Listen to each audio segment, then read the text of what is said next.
What's the time, Lewis? Oh, the time is 7 to 9 minutes.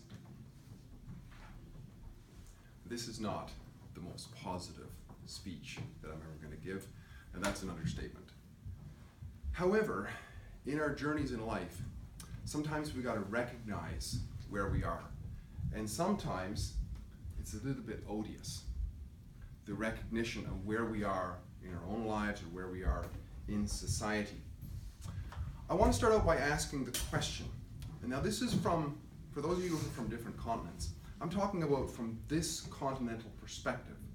What comes to mind first when you think of slavery? Anybody?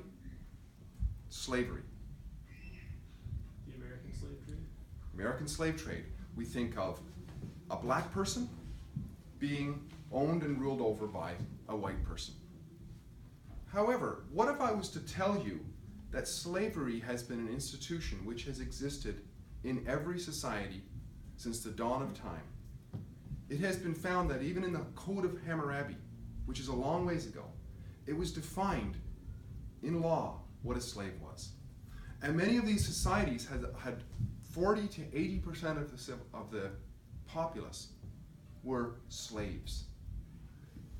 It was not until 1833 when, after a long protracted effort by what was called the abolitionist movement, that slavery, once and for all, in most of the Western world was abolished.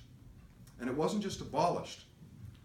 The British Royal Navy became involved in trying to abolish it, and the slave running boats in other parts of the world.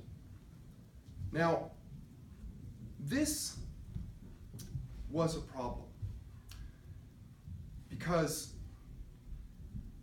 I want to make the case that slavery still exists today. And I want to make the case that I'm not just talking about open-air slave trade, which happens today in auctions in Libya. I'm not talking necessarily about that, although that is incredibly heinous. What I'm talking about is that we here today are slaves. That's a hard thing to take, maybe. However, what I'm going to do is make the case that empires exist of war and for war, fundamentally. Both civil war within and imperialistic wars outside. And as I see it, there are approximately 4 major empires at play in the world right now. There is the Western Empire, which I would call the Anglo-American Empire, which has its headquarters in Washington, London, and potentially Rome. There's also the Russian Empire, which is headquartered in Moscow. There's the Chinese Empire, which is headquartered in Beijing. And there is arguably, although it's a little bit dicey to say, there's the Muslim Empire, which is so fractured based on wars that have been going on and power plays taking place in there, where the real power center that remains that has not been taken over yet is Iran, the headquarters in Tehran. Now, all of these empires operate on a similar way. It is a form of doing business on a large scale. And in the world, there are those who want to control others, and there's those who want to be free. Basically, it falls down into those categories of people.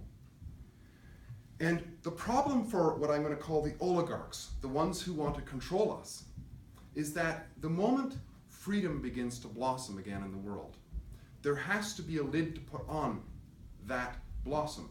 Otherwise, once that genie's out of the bag, it can be very difficult to put it back in. Well, it got out of the bag probably several times in history, but one of them was through what was called the Enlightenment era of perhaps the 1700s. And following that, we had the flourishing of the Industrial Revolution, once again, the abolitionist movement, and people were becoming free.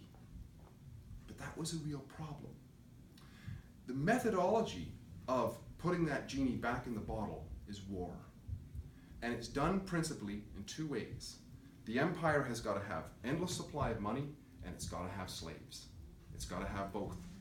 And when the Western world, which was headquartered, the Anglo-American world, fomented the First World War.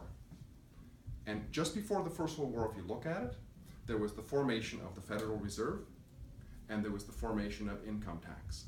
The formation of the Federal Reserve Bank, which is not federal, it has no reserves, and it's not a bank, is a private organization run by oligarchs that gets to print money when nobody else can. And they were able to fund the war ad nauseum. Most people figured the war would be over in 6 months because they'd run out of money, but they just kept it going because they could print the money. And that's how the First World War was able to be. And the other problem is that they have to be able to compel people to fight. You cannot compel free people to fight. Free people do not want to fight.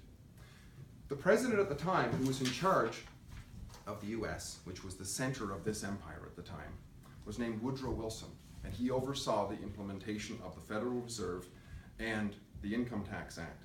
And his chief advisor was a guy named Edward Mandelhouse. And this is what he wrote at the time when this was being implemented. Because once again, free people, a huge problem. We can't make them fight. What he said to Woodrow Wilson, I'll read it.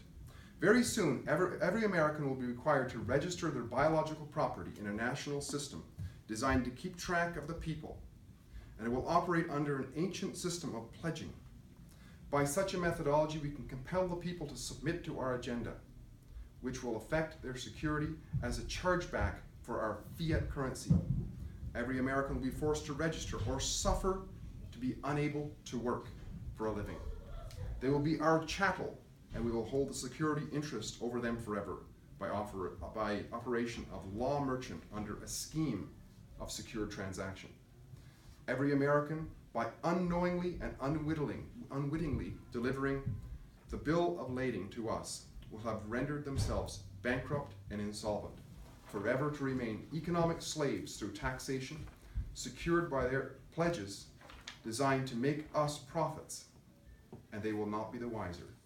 For not 1 in a million man would ever figure out our plan, and if 1 or 2 of them figured it out, we would have at our arsenal plausible deniability. After all, this is the only logical way to fund government, aka empire, by floating liens and debts to the registrants in the form of benefits and privileges. This will inevitably reap us huge profits beyond our wildest dreams, and every American will be the contributor to this fraud that we call social insurance. Without realizing it, every American will insure us for any losses we incur in this manner. Every American will unknowingly be our servant, forever begrudgingly. The people will become helpless and without any hope of redemption, and we will employ the highest office of the president of our dummy corporation to foment this plot against America. And folks, that was written just before the First World War. Woodrow Wilson took his advice and they went forward with it. And what became of that is a system of citizenship, which was a federal citizenship, basically defined as a slave. The problem is that the ugly head for the oligarchs of freedom has started to sprout again. And the scapegoating has come back, and the media is full of it. The scapegoating is things like the white nationalists. It's the Russians, It's the Islamic terrorists, And we have to do something. And the armadas are sailing. Let's not make the mistake again, because the winds of war are brewing. Let's not let it happen. In the words of Martin Luther King, let freedom ring. Let's unshackle our slavery, and let's let freedom ring, because free people do not want war. Madam Postmaster.